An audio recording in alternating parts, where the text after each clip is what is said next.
So this helmet from 509 just might be the best helmet that you've never heard of. If you look at motorcycle helmets today, they follow a certain pattern. They might be different in subtle ways, but for the most part, they mostly stay in a specified lane. But then every so often, you get a motorcycle helmet that's just out of the box, like this Mach 5 from 509. Sure, it still follows some of the more traditional design cues of motorcycle helmets, but then it veers a little bit off the beaten path, like these interesting looking vents and a visor that goes all the way down to the chin, and so on. And so when I see something like this, I usually have two thoughts.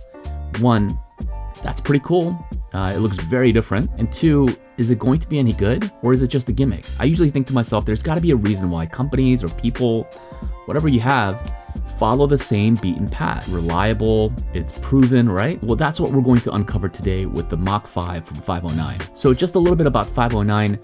These guys are based out in Spokane, Washington, and they're an outdoor motorsport brand. And from what I can tell, they have a great track record of building innovative and technical gear for snowmobiles and motorsports. Their latest innovation is the Mach 5 helmet, and it's a doozy. What's so great about this helmet is that they partnered with Cardo to design this helmet. And so the Cardo is fully integrated into the helmet, and the speakers are also inside the helmet right from the get-go. So you don't have to run the wires or install the speakers, install the Cardo. As soon as you take the Mach 5 helmet out of the box, it's ready to go. But it doesn't stop there. This is what I call the kitchen sink of helmets. So let's review some of the features for a quick minute. So along with the integrated Cardo and the Pack Talk technology, which by itself costs about $300 to $400, right? You also get the JBL speakers with pressurized sound isolation system. It comes with their patented Venturi vent system, which we'll get into later in this video. It's DOT and ECE certified. It has an active chase light. It comes with the Fidlock system.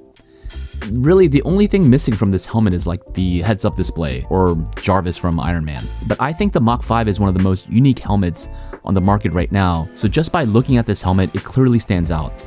You can see here next to some of my other helmets, the design is radically different than the traditional helmets. It has this jet pilot sort of look to it, and I'm definitely going to buy their fire mirror shield because that combination is just going to be a head turner for sure. It does remind me a little bit of the Icon Airflight because of the way that the visor just goes all the way down to the chin. Also, part of the looks is their patented Venturi system. So you can see these two big vents, and if you look closely enough, you can actually see that the vent goes through the helmet. You can actually kind of see to the other side, which is interesting. The way that I understand it is that the air passes through the vents, and there's actually a small little vent inside the helmet that allows a little airflow into the helmet, but mostly it sucks the moisture out of the helmet and doesn't let cold air in. The integrated Cardo is probably the big selling point for this helmet. And so you can see on the helmet how nicely integrated it is into the actual design of the helmet. It doesn't stick out, it's not an eyesore, it's actually very seamless. What's nice is that the JBL speakers are already integrated into the helmet, so one less thing that you have to do. And what's really cool is that you have this pump on the underside of the helmet so that you can actually control the amount of pressure you want in your ears. So presumably you get better audio from your Cardo and you get less wind noise and less outside noise into your helmet. The chase light is a really nice touch. You can turn it on and off, but that's really it. It doesn't have any movement sensor, so it won't really light up when you're braking. It's just on or off, and that's it. But if you do like to ride at night, this is just another safety feature so that we have a better chance of being seen in the dark. Lastly, it does come with the Fidlock chin strap. People love them or hate them. I'm in the love it camp, and I love that you can actually operate the Fidlock system with your gloves on your hands, so no complaints from me. So to me, on paper, this Mach 5 from 509 is a 10 out of 10. It has a lot of the features, it looks cool. So really the only last question that I have is, how does it all work together? Is the helmet loud or quiet? How does it fit? Is it comfortable to ride for long periods of time? How's the wind buffeting when you're going high speeds, right? Does it handle all that stuff really well? And then all of the other features like the Cardo, like the chase light, all of those things are just an added bonus on top. So let's go test out the helmet and we'll see how it goes. 2 hours later. Been wearing this Mach 5 helmet for about 2 hours or so. Highways, back roads, and all that stuff. Some notes from the ride. The Venturi ventilation system is actually really excellent. I don't really know exactly how it works, but I know that these vents in the front suck in the air and push it out in the back of the helmet. It just keeps the inside of the helmet really nice and dry. When I have the shield down like this and I'm breathing, and you know when you're breathing heavy, like it fogs up the shield, this does not do it at all. There is no fogging whatsoever. So the The shield is actually really dry. Some other things to note, I don't know if this is a personal thing for me, but the helmet is actually not as comfortable as I would like. So there's a few things contributing to that. The liner is actually irritating my skin a little bit and my facial hair. I'll have to check out the material, but it's just not kind of getting along with my skin. The other aspect of it are the JBL speaker cups. I guess if your ears don't go smoothly into the cup, it kind of puts a little bit of additional pressure on my ears. So I can feel that right now. Otherwise, I really like the aerodynamics of the helmet on the highway. This is actually the helmet that has the least buffeting out of all of my helmets. You already know the Cardo works really well. So I've been rocking out to my tunes and all that stuff.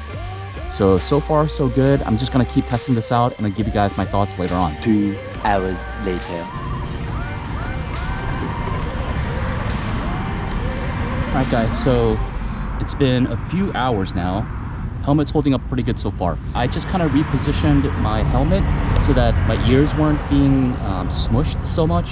And I think that really did the trick. Also, it was kind of getting hot inside the helmet. So I put my sunglasses on so I could lift up the visor and ride with the visor up. I really enjoy this low cutout on the helmet. It allows me to get a drink of water or something like that, or soda, without having to take the whole helmet off. It kind of does remind me a little bit of like modular helmets. When you lift up the whole thing, you just get a lot of openness on the face sides. All right, guys, I'm gonna get going.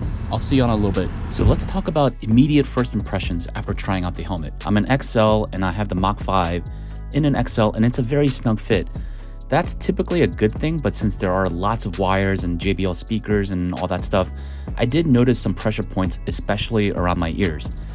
After a couple of weeks, the helmet has broken in and it's a bit more comfortable, but I think for longer rides, I want a completely comfortable helmet. So I will say the folks at 509 did send me the next size up, which I think will be a better fit. I was also really impressed by the Venturi system as well as their face shield. It didn't fog up one bit, and I was actually riding in the colder temperature and there was no fogging whatsoever. The environment inside the helmet was actually really comfortable and stable. It didn't get too hot or too cold and was just really nice. Now, in the warmer temperatures, that's a different story, but we'll get into that later. But when you're riding in the cold, you can actually see where 509's snow sport pedigree really kicks in. I actually noticed after my ride that towards the bottom of the face shield, it collected a bit of condensation, and it keeps the moisture locked in on that specific section, which is actually really cool. The Cardo, what can I say? They're the best in the business, and it's no different here. The pressurized isolation system bumps up the experience a notch because you can create a better seal around your ears. But for me, it did create a tad bit of discomfort. Again, I think that was due to the sizing issue for me personally, but the pressure system does work, and there's a small airbag behind the ear cups, and it inflates and deflates to create a better seal around your ears.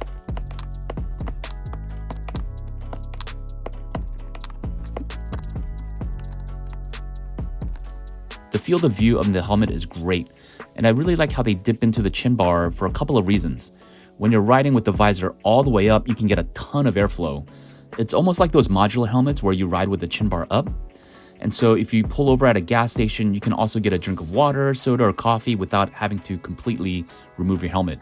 Going back to the Venturi system for a minute, I really liked how well it worked when riding during the colder temperatures because it kept the inside of the helmet really dry and warm. But I also took this helmet out when it was about in the mid 70s and it was really warm inside the helmet. I would have liked some more airflow into the helmet so that I could cool down, but the only way I could do that was to lift the visor. Lifting the visor is a bit awkward because it's by the chin bar and it takes a bit of force to pry the shield open.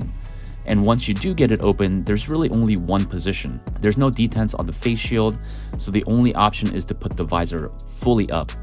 Now that's fine if you're riding at slow speeds, but once you get past 40 miles an hour or so, it becomes a wind sail. The Mach 5 from 509 is really a futuristic looking helmet with a lot of innovative features that actually work like it's supposed to. It's got a lot of tech features that I would want in a helmet that makes motorcycling more enjoyable for me, like the state-of-the-art Cardo communication system with the sound isolation technology, the Venturi ventilation system that keeps the moisture locked out. It has a chase light for visibility at night. These are features that all work seamlessly. If there's one area where I think they could potentially make an improvement is a way to increase the airflow into the helmet. In the warmer temperatures, I had to just ride with the visor open, which may not be ideal in certain conditions. The helmet does come in with a hefty price tag of about $650.